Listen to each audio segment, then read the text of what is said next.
수년 전에 타임지 특집으로 미국 역대 최고 설교자 10명을 뽑으면서 빌리 그레엄 목사와 조지 버틀과 같은 분들과 함께 선정된 유일한 여자 목사가 있었습니다. 지금 노스캐롤라이나에서 목회하는 바버라 브라운 테일러 목사에 대한 내용이 나왔습니다. 특집 표지 제목이 Finding God in the Dark예요. 어둠 안에서 하나님을 찾는다. 바버라 테일러가 말하고자 하는 것은 진짜 신앙은 어둠 안에서 찾아지는 것이라는 것입니다. 부활에 대해서 언급하면서 The resurrection happened in a dark cave 그랬어요. 부활은 어두운 무덤에서 일어난 것이다라고 했습니다. 그 기사를 읽으면서 솔직히 제 처음의 평가는 뭐 이런 당연한 내용을 엄청난 새로운 진리나 이야기하는 것처럼 다루었나 그랬어요. 왜냐하면 우리는 민족의 역사도 그렇고 이민의 현실도 그렇고 특별히 저보다 어른 세대들은 모두 처음부터 어렵고 힘든 존재를 가지고 살아왔기 때문입니다. 제 부모님 세대 일제 식민지 시대를 살아와야 했어요. 6.25 전쟁을 겪었고 오랜 독재 정권을 경험했습니다. 그리고 지금도 분단이라는 민족의 아픔을 끌어안고 살아갑니다. 제 세대만 해도 우리가 자랄 때 이제 제가 어디 자란지 아시죠? 전 의정부에서 자랐습니다. 우리가 자랄 때 우리 자란 동네 아이들 가운데 곱을 줍다가 고물이요. 그 팔아서 엿싸먹고 하다가 폭탄 쳐져서 죽거나 팔다리 한두 개 없는 아이들 많았습니다. 동네 아줌마 아저씨들 가운데 세상 비관하고 농약 먹거나 쥐약 먹고 죽어나가는 걸 우리 보면서 자랐어요. 정말 우리가 살아오는 날 가운데 문제 별로 없고 잘 살던 시대가 그리 오래된 것 아니라는 것 우리 겸허하게 인정해야 됩니다. 우리 조국 대한민국 선진국 되었다고 하지만 아마 아직까지도 OECD 국가들 가운데 자살률이 제일 높은 나라입니다. 다른 것 아닙니다. 우리는 작고 큰 무덤의 현실을 많이 보고 살아왔고 살아갑니다. 그러다 보니 사실 가정은 가정대로 교회는 그렇고 나라 차원에서도 크고 작은 무덤에서 죽음의 고통을 아직도 홀로 어렵게 억울하게 감당하는 사람들이 많습니다. 그러나 오랜 세월 무덤에 살아온 사람들이기 때문에 거기에서 하나님 만나지 않으면 살 수 없었던 사람들입니다. 더 구체적으로 얘기하면 교회가 없었으면 우리는 살 수 없었던 사람들이에요. 그러니까 우리나라 예수 믿는 사람들이 새벽 기도를 열심히 하는 거예요. 긴긴 어두운 깊은 밤을 지내야 했기 때문에 새벽에 도우시는 하나님 만나지 못하면 살 수가 없어 그런 것입니다. 새벽 기도 가서 뭐 했어요? 그냥 우는 거예요. 소리질러 울기도 하고 흐느껴 울기도 하고 집안에서 제대로 울 수도 없었던 어렵고 힘들고 억울함 예배당에서 무릎 꿇고 통곡하며 울어야 살 수 있었습니다. 지금도 우리 교인들 새벽기도 시간 주여 삼창할 때 보면 목 놓아 주여 주여 주여 소리 지르는 분들이 많아요. 그런데 왜 그렇게 목 놓아 소리 지르고 나서는 더 큰 소리로 기도하지 않는지 제가 물어봤어요. 우리 교회 새벽기도 분위기가 그렇잖아요. 주여는 세게 하고는 그 다음에 조용하잖아요. 그래서 내가 너무 신기해가지고 물어봤어요. 주여는 왜 세게 하고 그 다음에 조용하냐 그랬어요. 그때는 어느 분이 그래요. 사람들이 들으면 안 되니까 속으로 소리 지르며 통곡합니다 그러더라고요. 어찌 이것이 우리 교회만 그렇게 했어요? 내 몸뚱아리 건사하기도 힘들고 자식들 고통을 가슴에 품고 기도하기도 힘겨운데 사실 우리는 모르는 사이에 민족의 고통, 역사에 한 맺힌 억울함과 아픔이 피 속에 뼈 속에 사무친 사람들이에요. 인식 안 하고 살아서 그런 것뿐이에요. 그러니 한국교회가 새벽기도 지켜낸 것이고 미국 땅 뉴욕에 와서도 우리는 새벽지단을 붙잡고 있는 거예요. 그렇기 때문에 우리들은 부활의 새벽에 예수님 만나는 의미를 민족의 역사 속에서부터 시작해서 우리네 하루하루 살아가는 삶 속에서 경험한 사람들입니다. 부활하신 주님이 우리들의 무덤에 찾아오지 않으셨으면 우리는 살아갈 수가 없었던 사람들이에요. 제가 볼 때 미국 사회의 가장 큰 문제 가운데 너무 날씨가 밝고 맑은 것 좋아하고 편하고 재밌는 것, 마치 인생에 이것이 가장 중요한 행복의 요소인 양 여기는 거예요. 어쩌면 이것이 미국 사회 현상만이 아니라 현대 사회의 전반적인 문제인지 모릅니다. 그러다 보니까 인생에 경험되어지는 어둠이나 아픔을 잘 품어내지를 못해요. 그렇게 생각해 보면 바바라 테일러 목사가 말하는 어둠 안에서 하나님을 찾는다는 말은 현대사회 가치관에 도전히 할 수 없습니다. 정말 그 어둡고 아픈 무덤에서 예수님이 나오신 거예요. 부활하신 예수님이 그 십자가에 죽으신 예수님이라는 것 우리가 잊지 말아야 하는 거예요. 부활한 주님은 십자가에서 죽으신 분이세요. 오늘 본문의 시작 19절 말씀이 이날이라고 되어 있어요. 이날이라고 하는 그날이 뭡니까? 막달라 마리아가 부활하신 예수님 만나고 18절에 내가 주를 보았다 하고 또 주께서 자기에게 이렇게 말씀하셨다고 외치고 다니는 그날이에요. 그러니까 막달라 마리아가 부활하신 예수님 만난 기쁨과 감격에 충만해서 여기저기 다니며 예수 살아나신 부활의 소식이 다니는 바로 그날. 근데 그날 이 남자 제자들은 유대인들을 두려워하여 문을 꼭 닫고 있었다고 성경은 얘기해요. 문을 닫았다고 표현하지만 마음의 문이 꼭꼭 닫혀 있는 겁니다. 말하자면 무덤이에요. 그들은 예수님이 십자가에서 고통당하고 죽은 것을 가슴 아프게 목격한 사람들이에요. 그래서 이 아프고 어두운 경험이 그들의 무덤입니다. 그런데 막달라 마리아가 내가 주를 봤다 하고 다니니 기가 막힌 거예요. 저 여자들이 저 무슨 제정신이야. 자기들은 문을 꼭꼭 잠그고 있는데 여자들은 문을 열고 나와가지고 세상에 예수 부활을 증거하고 있는 거예요. 이런 부끄러운 모습을 하고 있었던 그들에게 부활하신 주님이 찾아오신 내용이 오늘 본문입니다. 무덤을 나오신 부활 주님이 제자들의 무덤을 열어주기 위해 찾아간 겁니다. 사람들은 자기 스스로 무덤을 열지 못합니다. 아픔이 클수록 슬픔이 클수록 자기 무덤을 열기가 어려운 겁니다. 십자가 예수 죽음은 유대 땅 모든 사람들이 함께 목격한 객관적인 역사적 사건이에요. 십자가에 달려서 손에 못 박히고 발에 못 박히고 옆구리에 창 찔려서 진짜 죽었는지 살았는지 로마 병사들이 확인까지 했던 그런 죽음입니다. 이 죽음은 누구도 부인할 수 없는 사건이에요. 그런데 그분이 살아났다고 하는 것처럼 이거 제정신으로 믿을 수 없는 겁니다. 예수님 죽음을 목격한 제자들에게는 큰 돌이 가로막힌 무덤이 생긴 거예요. 사람은 그 무덤문을 열 수가 없어요. 예수님이 오셔서 그들의 무덤을 열어주셔야만 합니다. 사람이 사는 세상에 사고도 많고 재해도 많죠. 억울한 죽음은 얼마나 많아요.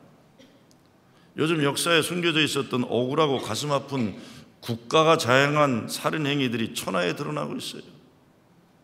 올해 한국 언론에 보도되는 내용을 보면 5.18 광주항쟁에 대해 그동안 숨겨져 있던 진짜 군대가 나서서 다 사람들 다 죽여버릴 것 같은 이 모의들이 있었다는 것이 밝혀지고 있어요. 경악을 금치 못하는 거예요. 70년 전에 4.3 제주 사건이 참으로 무자비하고 천인공노할 국가당국이 주도한 학살 사건이라는 것이 밝혀지고 있어요. 그래서 대통령이 추모식에 참석해서 무덤의 고통에 살고 있는 유가족들을 위로했습니다. 4년 전 4.16 세월의 아픔과 억울함도 무덤이에요. 지난 주일 말씀 나누었지만 유건근 씨가 세월에서 죽임당한 딸 예언이를 생각하며 예수 부활에서 딸의 부활을 보았다고 나눈 간증이 무덤에서 부활하신 예수님 만난 사건입니다. 국가는 억울함 당한 사람들을 치유하고 한을 풀어줘야 하는데 더 아프게 하고 억울하게 하는 일을 너무 오래 했습니다. 개인의 무덤만이 아니라 우리 민족의 피와 뼛속에 담겨있는 고난과 고통의 역사예요. 국가 차원은 물론 교회도 가정에서도 부활하신 주님 만나 치유되고 다시 살아나는 역사들이 있어야만 하는 겁니다. 억울한 죽임당한 수많은 사람들의 그 무덤은 정말 부활하신 예수님이 찾아가셔야 합니다. 그래도 쉽지 않을 거예요. 오래 걸릴 거예요. 그래도 부활하신 주님만이 그 무덤을 열어서 지옥 같은 그들의 아픔과 슬픔을 결국에는 찬양과 감사의 기도로 바꿀 수 있을 것입니다. 문이 굳게 닫혀 있었지만 예수님이 오셨어요. 그냥 쑥 들어오셨어요. 기대한 것도 아닌데 쑥 들어오셨어요. 문을 열어드린 것도 아니에요. 제자들이 그냥 오셔서 그 가운데 계시는 거예요. 누가복음에 보면 못 박혔던 손과 창에 찔린 옆구리를 보여주셨더니 제자들이 기뻐했다고 했어요. 영어로는 The disciples were overjoyed when they saw the Lord 그랬어요. overjoyed, 너무 기뻐했다 예수님 만나고. 그리고 예수님은 이들에게 너희에게 평강이 있을지어다 19절과 21절에 두 번 반복해서 말씀하세요. 오늘 이 땅의 아픔과 슬픔의 무덤을 부둥켜 안고 살아가는 사람들, 죽음의 두려움과 불안 가운데 살아가는 사람들 가운데 부활하신 주님이 오셔서 너희에게 평화가 있지라, 평화가 있어라. 그런데 우리는 아무리 큰 어려움, 아픔이 있어도 그 가운데서 주님의 사랑과 은혜를 경험하고 일상생활 어떤 어둠과 어려움이 있어도 삶의 어둠 속에서 하나님의 사랑과 은혜를 찾아내는 사람들입니다. 그래서 정말 믿음으로 보고 생각하면 모든 것이 하나님의 은혜가 아닐 수 없습니다. 전 지난 월요일 날 사람의 힘으로 감당하기 어려운 슬픔과 아픔을 살아내야 하는 분들을 만났습니다. 잠시 만났어요. 그렇지만 큰 은혜와 위로를 받았습니다. 무엇보다 아픔과 슬픔을 외롭게 홀로 무덤 속에서 지내지 않고 사랑과 은혜를 경험할 수 있는 공동체를 만나는 현실을 보면서 감동을 받았어요. 저는 월요일 날 눈을 치려고 막 옷을 엉망으로 입고 있는데 에스더하 재단에서 하는 힐링 캠프가 우리 교회에서 있다고 기도해야 된다고 그래서 눈 치다 말고 그냥 갔어요. 저는 기도해달라고 해서 갔는데 그동안은 우울증으로 어려움 당하는 청소년들이 모이는 모임이었어요. 그래서 이번에도 청소년들이 모이는가 보다 하고 갔어요. 그런데 아니더라고요. 부모들의 모임이에요. 왜 그리 큰 아픔과 슬픔을 살아내야 하는 부모들이 그 자리에 그렇게 많은지 기도를 하려고 하는데 내 가슴이 무겁게 아프더라고요. 뭐 그렇게 많아요? 그래도 기도해야 하니까 그리고 기도하고 나오려는데 갑자기 모임을 주관하던 그 이수일 박사가 여러분 김정호 목사님에게 질문 있으면 이 기회에 하세요 그러는 거예요. 그러니까 나도 그렇고 기도에 무슨 질문이 있겠어요, 그렇죠? 기도한 거 아니에요. 그런데 이야기들을 또 하더라고요. 그분들이 질문도 하고. 근데 내가 은혜를 받았어요. 내가 큰 은혜를 받은 거 다른 게 아니에요. 자기만 아파하고 슬퍼하는 무덤 속에 살던 사람들이 힐링 캠프를 통해 무덤 문이 열리고 있는 걸 보았기 때문이에요. 한 20여 명 모였는데 다 거의 여자인데 남자 몇 명 있는데 질문은 또 남자들이 하더라고요. 그 중에 한 분이 질문이 아니라 제게 항의를 하더라고요. 이렇게 얘기해요. 목사님, 저는 목사들이 설교할 때 하나님이 사람의 어떤 죄도 다 용서한다고 하는데 난 그런 말 들으면 화납니다 그래요. 난 정말 큰 죄를 졌어요. 내 죄가 얼마나 큰지 몰라서 그런 소리 하는 겁니다. 나 같은 나쁜 인간이 저지른 죄는 하나님도 용서할 수 없는 겁니다 그래요. 이게 뭐야 목사한테. 그래서 제가 그래도 집사님이 이런 모임에 와서 사람들 만나고 이런 말씀이라도 하시니 잘하신 거예요 그랬어요. 전 사실 그분을 그 자리에서 만나고 너무 놀랐어요. 그 집사님 우리 교인이에요. 우리 교인이 된 지 하루 만에 만난 거예요. 제가 지난 주일날 입교한 거예요. 하루 만에 제가 만난 거예요. 그러니까 지난 월요일 하루 전에 교인으로 입교하셨는데 그 집사님을 새가족반에서 만났을 때 도대체 저분은 무슨 불만이 저렇게 많길래 말할 때마다 화난 얼굴인가. 그리고 제가 김재원 목사님 그 아무나 입교시키지 마라 그랬어요. 저런 사람 입교하면 내가 피곤하잖아요. 인상 쓰고 계시는 거예요. 말하면 그냥 화가 난 얘기만 하고. 뭐 저러는데 우리 교회 나올까 그랬어요. 그런데 지난 월요일날 그분을 그 자리에서 만나니까 그래서 그랬구나 생각이 드는 거예요. 하나님도 내 죄를 용서하실 수 없다. 항의하는 거예요, 나한테. 그러더니 그래요. 목사님, 나 이야기 시작하면 날 세요. 언제 제대로 날 잡고 이야기합시다 그러더라고요. 제가 그 말에 감동받고 은혜를 받았어요. 그런 아픈 마음에도 불구하고 자기 속마음을 솔직히 말씀하시는 그 자체가 치유의 시작이고 은혜의 시작이에요. 그렇게 무덤문이 열리는 거잖아요. 혼자 못 열어요. 그래도 후라싱 제일교회 교인이 돼서 이게 열리기 시작하는 거예요. 부활하신 주님 만나면 아무리 돌문이 크더라도 아무리 굳게 닫혀도 무덤문은 열릴 거예요. 그러고 나오는데 거기 책임지는 분이 어느 분을 모시고 오면서 목사님 기도 좀 해주세요. 그래서 기도하려고 이렇게 손을 잡는데 기도도 시작하기 전에 엉엉 울기 시작하는 거예요. 그래서 어떻게 해요? 남의 여자지만 제가 껴안아줬죠. 어떡하겠어요? 이름도 모르고 성도 몰라요 저분. 근데 우는데 어떡해? 기도도 시작하기 전에 울기 시작하는데 어떡해요? 아주 아프고 슬픈 무덤들 많지만 주님 만나면 열릴 수 있는 거예요. 아이고 우리 교인들 말하면 한이 없어 말 못하는 사람 얼마나 많으세요? 그런데 이런 무덤들만이 아니라 막힌 길, 다친 마음 무덤도 참 많아요. 우리는요. 옛날에 송대관이 불렀던 인생 사박자, 그거 어떤 여자가 이 전라도 말로 노래하는데 그 기가 막히게 하잖아요, 있죠? 인생 사박자인가, 권사님? 있잖아, 이름이 있잖아. 이게 뭐죠? 송대관이. 다 알면서 모른 척들 하고 계시네. 예. 하여간 그런 거예요. 막 그 한을 풀어내는데, 와, 송대관의 노래를 저렇게 전라도의 아픔으로 풀어내는 가수가 다 있구나.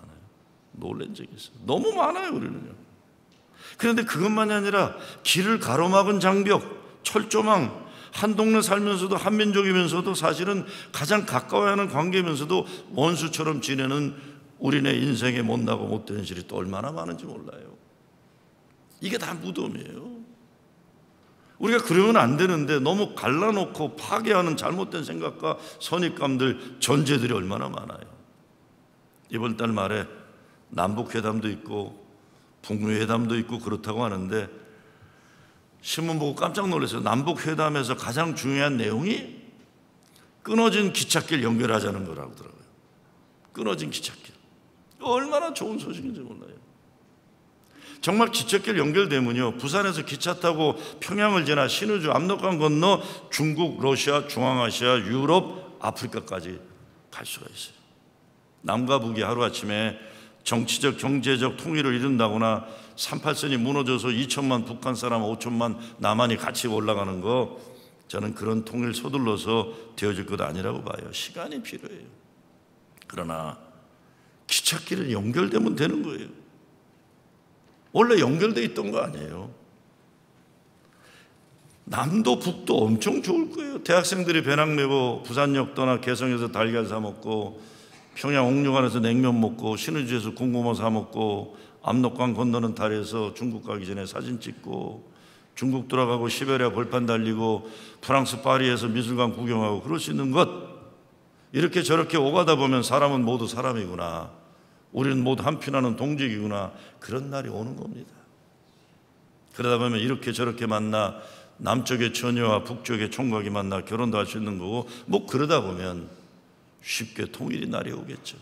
난 기찻길 연결된다는 얘기 보고 이거구나 생각했어요. 넘어가야 할 높이 쌓아놓은 장벽들을 무너뜨려야 됩니다. 안전을 위해, 보호하기 위해 쌓았다고 하지만 우리 모두를 감옥에 가두게 만든 담벼락들이에요. 이런 게 다요. 우리 보호가 되는 게 아니에요. 우리 거기 숨어 사는 거예요. 우리 섬나라예요. 대한민국은. 왜? 잘라져 있기 때문에 기차가 열려야 대륙과 연결될 수 있는 거예요. 너무 많아요, 이런 것들이. 저는 이런 생각하면 생각나는 가톨릭 예수의 신부가 한 사람이 있어요. 안정호 신부예요. 저하고 이름이 똑같기도 하고 저보다 서너 살 밑에서 저를 형처럼 대하던 신부인데, 제가 섬기던 교회와 그 신부가 섬기던 천주교와 지역사회 선교 프로젝트를 함께 했어요. 그리고 거북이 마라톤을 매년 해서 그 수익금 전체를 지역사회 좋은 단체들이 쓰도록 행사를 같이 해요. 그러다 보니까 천주교 교인들과 저도 가까워지고 항상 안신부는 말하기를 자기만 손해라고 그랬어요. 목사님, 경상도 사람인데 나만 손해입니다. 그래. 왜 손해야? 아니 우리 교인들은 그 교회를 가는데 그 교인들은 우리 교회 안 옵니다. 아무래도 신부보다 목사가 말 잘하니까 설교가 낫겠죠. 뭐. 신부는 뭐 앉았다 일어났다 이런 것만 하잖아요. 그러니까 자기만 손해라는 거예요. 자기만 손해라는 거예요. 그런데도 그냥 좋아했어요. 저. 근데 어느 날 우리 교회 장로 아들과 그 천주교 교인 딸과 결혼하게 됐어요. 근데 여러분 아시지만 혼배 미사는 카톨릭에서 하는 거니까 그냥 천주교에서 할 수밖에 없는 거예요. 천주교에서 예배를 드리는데 왔다 앉았다 일어났다 올락날락 정신이 하나도 없더라고요. 근데 갑자기 이제 줄에서 하는 시간이에요. 줄에서 하는 시간인데 이 안정호 신부가, 여러분도 잘 아시겠지만 저는 남녀가 하나 되는 신비로움에 대해 전혀 경험이 없습니다 그러더라고요. 그런데 이 자리에 이 신비로움에 대해 잘 아는 목사님이 계시네요. 신랑 신부를 위한 주례 말씀은 김종호 목사님이 해주셔야 되겠습니다 그러는 거예요. 아니 이 친구 사전에 나하고 짝이라도 하던가.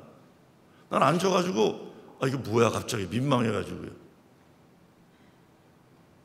그랬더니 천주교인들이 박수를 치면서 환호를 지르는 거예요. 그냥 박수 받고 올라갔어요. 제가 박수 받고 올라갔어요. 그래서 저는 주례사를, 천주교에서 결혼 주례사를 제가 했어요. 나는 안정호 신부, 안신부 쫓겨나면, 천주교에서 쫓겨나면 감리교 목사 되라 그러고, 쫓겨나지 않고 미국 사역 끝나고 한국으로 들어가서 치매 걸리신 은퇴 신부님들 섬기는 사역을 했어요. 지금도 생각하면 참 마음이 열린 고마운 신부님이라는 생각 잊을 수가 없어요. 저는 안신부를 만나면 항상 그랬어요. 왜 안신부 만나면 나는 왜 속물처럼 느껴지는지 모르겠어. 그래서 이 말하는 거하고 몸짓이 너무 사람이 경건해요. 그러니까 나는 그 거리가 멀잖아요. 여러분 알다시피요. 그러니까 왜 너만 만나면 난 속물처럼 느껴지냐. 그러면 항상 그 안신부는 목사님, 난 목사님이 제일 부러워요. 나도 목사님처럼 그렇게 자유롭게 살고 싶어요. 근데 물론 동네 목사들에게 천주교하고 논다고 비난도 많이 받았고 지들만 잘난 체 한다고 욕도 먹고 그랬어요. 욕 많이 먹었어요. 이제는 천주교인들하고 노냐 이러고요. 뭐 다른 거 욕 먹는 거 많이 알잖아요. 여러분 알다시피.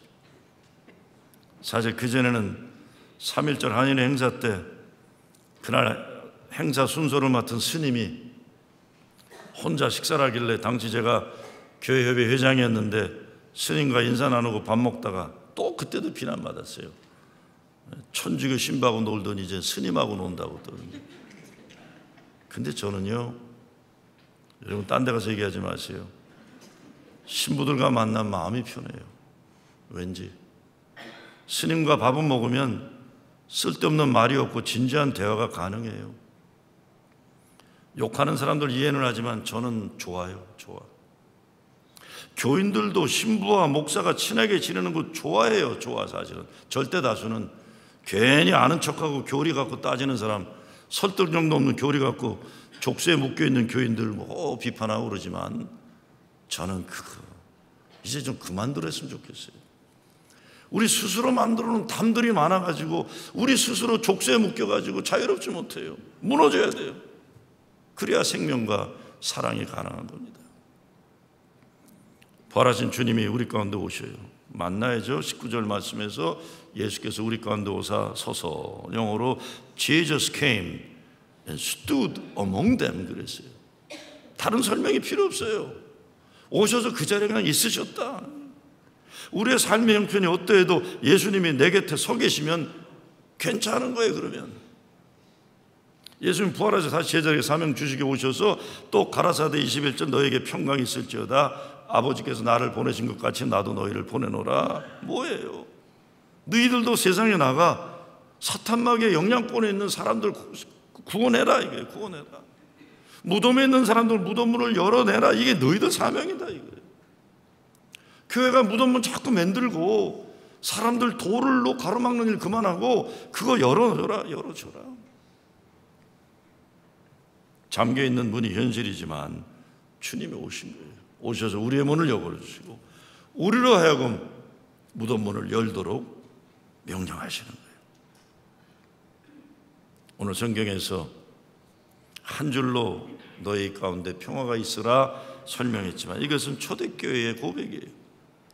제자들은 사람들이 두려워 벌벌 떨고 있어야 했지만 우리가 모르는 사이에 주님이 우리 가운데 계셨고 평화 잘 될 것이다 염려 말아라 용기 주시고 함께 하셨다는 간증이에요. 우리 힘으로는 두려워서 떨고 있었는데 주님이 우리 가운데 계셨다 이겁니다. 그래서 우리가 살 수 있었다. 내가 너희를 보내노라. 못나고 부족하기 짝이 없는 인간들이지만 우리를 다시 제자로 쓰시고 거룩한 소명을 주시고 능력 주시고 세상으로 보내신다는 겁니다. 벌을 받아 마땅한 인간들, 한심한 인간들, 그런데 주님이 오셔서 쓸모있게 하시는 거예요. 여러분, 막달라 마리아 얼마나 비천하고 부족한 인간이에요. 그러나 부활한 주님이 그 부족한 여인을 들어 쓰시는 거예요. 내가 얼마나 잘났나 못났나, 내 죄가 얼마나 크고 작은가, 이거 주님 앞에서는 십자가에서 죽으시고 부활하신 그분 앞에서는 아무 문제 없어요. 내가 주를 보았다 마리아가 외치는 거예요. 더 이상 세상적으로 문제 많고 약점 많고 과거가 더럽고 그런 것에 집중하지 말아야 돼요. 부활하신 주님 만난 사람은 전적으로 새롭게 주님으로 인해 거룩하게 변화된 사람이에요. 내가 어떤 일에 앞으로 쓰임받을 것인지 그것에 감사하고 순종할 뿐입니다. 성경에 보면 하나님이 쓰신 인물들 다 별별 일 없었어요. 오히려 잘난 것들은 다 배신을 먼저 때리잖아요. 가룟 유다처럼. 출신 성분도 별별 일 없는 것들 다 제자 다 삼으시는 거예요. 그리고 배신한 그것들 찾아가서 더 이상 두려워하지 말아라. 베드로야, 내가 나를 사랑하느냐? 나를 사랑하면 되는 거다. 다시 시작하자. 다시 시작하자. 그리고 성령을 주시는 거야. 22절에 이 말씀을 하시고 저희를 향하여 숨을 내쉬며 가라사대 성령을 받으라. 왜? 이 친구들에게 지금 할 수 있는 능력이 안 되니까 성령의 능력으로 할 수 있도록 성령을 불어넣어 주시는 거예요. 내 실력이 아니에요. 그래서 우리는 어떤 삶의 조건에도 굴하지 않고 하나님의 사람으로 살아간다는 거룩한 자존감을 가지고 사는 겁니다. 에스겔 골짜기에 늘려있던 마른 뼈다귀 가운데 하나님의 성령의 기운이 임하심으로 하나님의 군대가 일어난 역사, 이게 우리가 살아야 될 역사죠. 우리 마음에 부활 주님의 평화가 가득하면 세상 그 무엇이 우리를 두렵게 하겠습니까? 부활하신 주님이 우리 가운데 서 계시면 뭐가 우리가 두렵겠어요? 우린 때로 문을 잠그고 그 속에 있으면 그래도 덜 불안하다고 생각하고 그렇게 사는지 모르지만 하나님이 열어주시는 축복과 은혜의 세계가 있는 걸 알죠. 저는 이 아침에 예수님 사랑 때문에 인생이 뒤바뀐 한 사람을 소개하고자 합니다. 얼마 전에도 설교 시간에 이야기 나눈 강영철 목사예요. 한국인 어머니와 흑인 미군 사이에 태어나 차별했던 한국에서 가진 모욕과 어려움을 겪으며 자라온 흑인 혼혈아예요. 제가 의정부 출신인 걸 알기 때문에 자기도 의정부에서 태어났다고 한국에 선교사로 가기 전에 저를 만나러 왔던 거예요. 강영철이가. 자기가 태어난 조국이지만 그 땅은 그를 멸시한 땅이에요. 자기는 한국 사람인데 아무도 자기를 한국 사람 인정해 주지 않고 놀림당하고 멸시당하는 가운데 미국에 가야겠다. 인생이 달라지라 기대하고 6학년 때 미국에 가게 되는 거예요. 의정부 모르겠어요. 제가 나온 초등학교 나오는지 어디 초등학교 나오는지 6학년 때 초등학교 6학년 때 미국에 가게 되는 날 담임선생님이 영철아 떠나기 전에 노래하고 가라. 앞에 나와서 영철이가 무슨 노래를 불렀겠어요?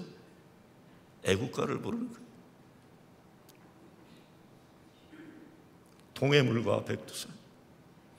근데 갑자기 선생님이 뒤돌아 울더니, 얘들아, 애국가 부르는데 일어나야지. 그 얘기를 하더라고요. 얘들아, 애국가 부르는데 일어나야지. 그 선생님이 자기를 보내면서 우셨다. 한국 사람들은 흑인 오레나인 자기를 한국 사람으로 인정해 주지 않았지만 자기의 조국은 한국이기 때문에 애국가를 부르고 한국을 떠났어요. 얼마 전에 설교에서 말씀드린 것처럼 꿈에도 그리던 미국에 와보니 위스콘신 밀워키 흑인 빈민촌이고, 어머니가 결혼했다고 해서 만난 그분은 기어다니지 않으면 안 되는 몸을 못 움직이는 분이셨어요. 한국 의정부 집보다 훨씬 형편없는 흑인 빈민가에 살면서 꿈의 나라 미국에 온 첫날 엉엉 통곡하며 울었다고 했어요. 한국에서는 흑인 호레나로 차별당하고 흑인 동네에서는 영어 못하고 놀림당하고 소름당할 때마다 미시간 호수에 나가서 나는 한국 사람이다 애국가를 불렀다고 그랬어요. 목사님, 저는 어려울 때마다 애국가를 불렀습니다. 그런데 제가 이야기를 드리려고 하는 거예요. 어느 날 어머니가 다니던 한인교회 철야기도회를 옥주로 따라갔대요. 근데 철야기도회에 참석했는데 자기 같은 인간 사랑하셔서 예수님이 십자가 달려 죽으셨다는 이야기를 그 전에 들은 거예요. 자기 같은 인간을 사랑하는 분이 계시다는 그 사실에 강영철은 상상도 못하던 일이었다고 그랬어요. 한국도 내 나라가 아니고 미국도 내 나라가 아닌데 나는 하나님의 나라 시민이다라는 것이 그에게는 엄청난 복음이었다고 했습니다. 근데 그 복음이 그의 인생을 변화시켰고, 대학을 나오고 아트 인스티튜트 오브 시카고에서 대학원을 하고 좋은 직장을 하려다가 자기와 같은 신세에 있었던 혼혈아들을 위해서 의정부를 가려고 저를 만나러 왔던 거였어요. 그가 이런 말을 했습니다. 예수 믿으면서 저희 집은 완전히 달라졌습니다. 어머니는 지금 한인교회에서 권사님 되셔서 교회를 섬기시고, 한국에서 그렇게 혼혈을 하고 소름당하던 제 동생은 한국에 나가서 외국인 학교 선생이 되어서 일하고, 저는 목사가 되어 하나님의 일을 위해 쓰임받고 있습니다. 예수님 믿기 전과 예수님 믿은 후 우리 가정은 완전히 달라졌습니다. 그리고 한국 의정부에 가서 혼혈아들을 섬기는 선교사로 나갔다가 한 10여 년 전에 들으니까 외국인 학교 교장이 됐다고 하더라고요. 그 다음부터는 잘 모르겠어요. 저는 강영철 선교사의 삶이 바로 부활하신 주님 만나 자기 무덤이 열리고 다른 사람들의 무덤을 열어주는 상처받은 치유자, 부활 증인의 삶이라고 믿어요. 저 만나뵌 적은 없지만 강영철의 어머니가 어떤 분일까 참 궁금해요. 의정부 기지촌에서 버림받은 여성으로 살던 그가 미국에 와서 밀워키 빈민촌에 사는 반신불수의 상용사를 남편으로 만나 사랑으로 보살피고, 그것만이 아니에요. 너희 친아버지처럼 귀하게 여겨야 된다고 그래서 강영철은 어려서부터 그 몸을 제대로 못 움직이는 흑인 상용사를 사랑으로 아버지로 모시고 살았다고 그랬어요. 참 대단한 엄마구나.